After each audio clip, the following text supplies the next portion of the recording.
নমস্কার, বর্ধমান আরেকটা ঘরকন্যা ব্লগ থেকে তোমাদের সবাইকে স্বাগত। তোমরা কেমন আছো, কি করছো সবাই? তো চলো আজকে রেসিপিটা শুরু করো। আজকে ভাবছি একটা লাঞ্চের রেসিপি শেয়ার করব তোমাদের সাথে। তো চলো আজকে তোমাদের রেসিপিটার সাথে পরিচয় করে দিই। আমরা তো ইলিশ মাছের অনেক রান্না খেয়েছি, পোলাও খেয়েছি, ঝাল খেয়েছি, ঝোল খেয়েছি, বিরিয়ানিও খেয়েছি। তো আজকে আমি ভাবছি একটু অন্যরকম কিছু করি। তো আজকের রেসিপিটা হলো রাজকীয় ইলিশ পোলাও। তো চলো আজকের উপকরণগুলোর সাথে তোমাদের পরিচয় করিয়ে দিই। এসো। প্রথমেই লাগছে আমার ইলিশ মাছ। আমি 2 পিস নিয়েছি, তোমরা তোমাদের বাড়ির সদস্য অনুযায়ী এটা বাড়াবে বা কমাবে।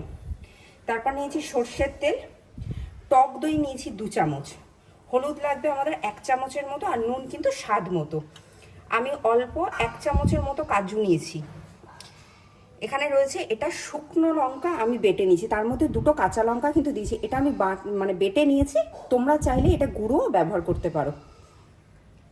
এটা হলো জিরে বাটা, এটা ধনে বাটা, আর এটা হলো কিশমিশ, এটা পোস্ত, আর এটা হলো গরম মশলা আমি বেটে নিয়েছি। এগুলো আমার সব বাটা মশলা, তোমরা গুঁড়ো কিন্তু ব্যবহার করতে পারো, কোনো অসুবিধা নেই। ঘি লাগবে আর পেঁয়াজ বেরেস্তা লাগবে। আর আমি এখানে রাইসটা তৈরি করে নিয়েছি। রাইসটা তৈরি করতে কিচ্ছু না, মোটামুটি গরম মশলা আমরা যা যা ব্যবহার করি সেগুলো আছে।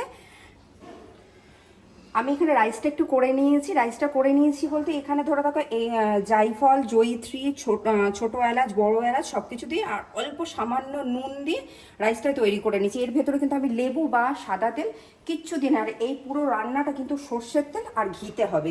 এখানে সাদা তেল বা বাটার কিচ্ছু আমরা ব্যবহার করব না, যেহেতু রাজকীয় বলেছি সেইভাবে রান্নাটা হবে। দেখে নাও তোমরা একবার। আর অল্প কাঁচা লঙ্কা রেখেছি, আর সাজাবার জন্য কিছু আমন্ড রেখেছি, আর পুদিনা পাতা রেখেছি। আমি রান্নাটা শুরু করা যাক। প্রথমে এখানে পোস্ত আমি কিন্তু সব এগুলো 1 চামচ করে নিচ্ছি। দেখো, ছোট চামচ আর 1 চামচ।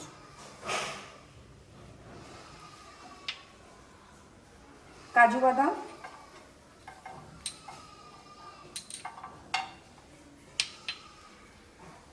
কিশমিশ,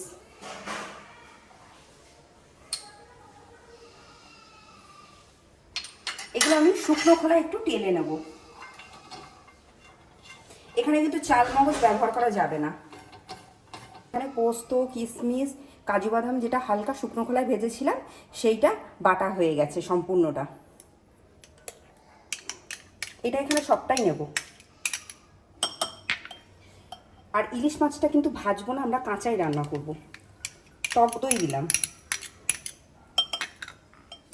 তারপর যত বাটা মশলা আছে, যেমন এটা ধনে বাটা, আমি কিন্তু বাটা দিয়েছি, তোমরা কিন্তু গুঁড়ো মশলা দেবে যদি অসুবিধা থাকে। এটা জিরে বাটা, এটা শুকনো লঙ্কা আর একটু কাঁচা লঙ্কা দিয়েছি। শুকনো লঙ্কাটা দিয়েছি যাতে রঙটা আসে, কারণ এক্সট্রা আমি ফুড কালার ব্যবহার করব না এখানে।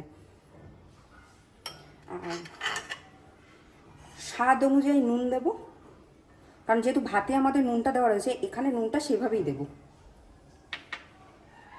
আর অল্প হলুদ গুঁড়ো দেবো, কারণ এগুলো থেকেই রঙটা আসবে কিন্তু।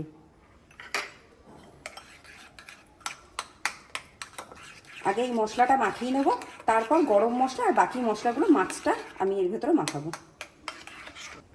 এবার বাকি উপকরণের ভেতরে রয়েছে গরম মশলা বাটা। এই গরম মশলাটা কিন্তু আমার বাড়িতে বানানো, তোমরা যদি এই রেসিপি জানতে চাও আমাকে বলো, আমি দিয়ে দেবো। তারপর সামান্য সর্ষের তেল দেবো, দেখো 1 চামচ। এই রান্নাটা আসলে পুরোটা ঘিতে করলে ভালো হয়, কিন্তু একটু সর্ষের তেল আমরা দিয়েছি। আর এখানে কাঁচা লঙ্কাটা আছে, কাঁচা লঙ্কাটা আমি এখানে 2টো দেবো।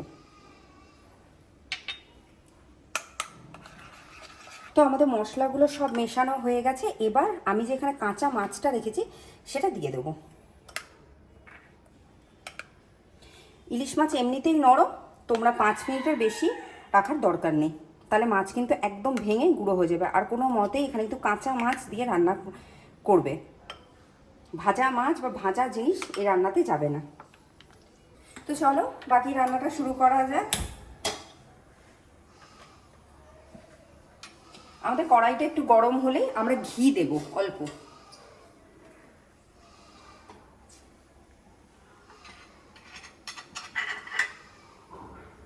আমাদের কড়াই কড়াইটা কিন্তু গরম, আমাদের কড়াইটা কিন্তু গরম হয়ে গেছে, ঠিক আছে?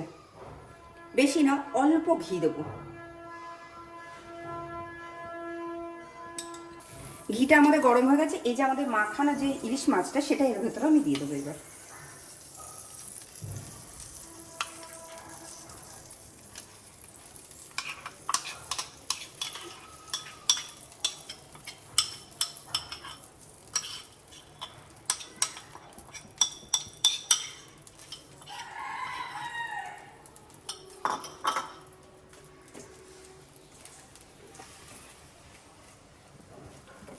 তো চলো দেখি আমাদের মাছটা কতটা হয়েছে।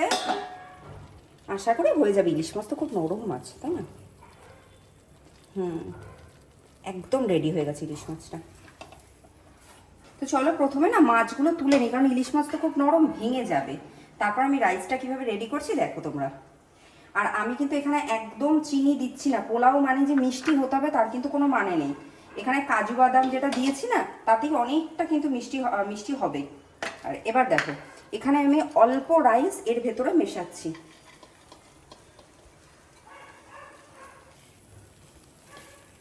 আমি অল্প একটু রাইস কিন্তু এই মশলাটার সাথে মাখাবো, আর বাকি সাদা রাইসটা এখানে থাকবে, সেটা আমি পরে দেখাচ্ছি তোমাদের। এই সময় আমরা অল্প একটু ঘি ব্যবহার করব, একদম অল্প, নাহলে ঘিয়ের কিন্তু প্রচণ্ড কাঁচা গন্ধ হয়ে যাবে। তোমরা চাইলে ঘিটা একটু গলিয়েও দিতে পারো, আমি কিন্তু গলিয়েই রেখেছি এটা। বাকি যে রাইসটা আছে সেটা আবার মিশিয়ে দেবো। আর দেখো আমার কিন্তু একটা চালও কিন্তু ভেঙে যায়নি। আমি কিন্তু আগেই বলেছি লেবু বা ভিনিগার বা সাদা তেল কিচ্ছু দেওয়ার দরকার কখনোই পড়ে না ফ্রাইড রাইস বা তোমাদের এই পোলাও রান্নার চালে। এটা গোবিন্দভোগ চালেও হয়, বাসমতি চালেও হয়। আমাদের রাইসটা একদম হয়ে গেছে। এবার এর মধ্যে অল্প সামান্য একটুখানি আমি বেরেস্তা দেবো, সামান্য। এখন আমি অল্প একটু দিচ্ছি, এরপরে আমি বেরেস্তাটা ব্যবহার করব। এখন আমি এখানে একদম অল্প বেরেস্তা দিলাম। আমি এই সময় বেরেস্তাটা দিলাম। আর সবসময় কিন্তু গ্যাস কমিয়ে কিন্তু করবে, গ্যাস বাড়িয়ে করলে কিন্তু নিচটা দিয়ে পুড়ে যাবে ভাতটা।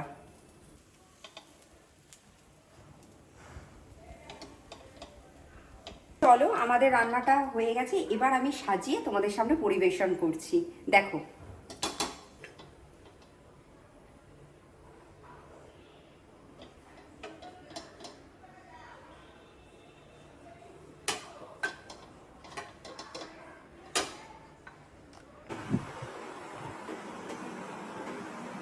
তো চলো আমাদের রেসিপি হয়ে গেছে আজকে।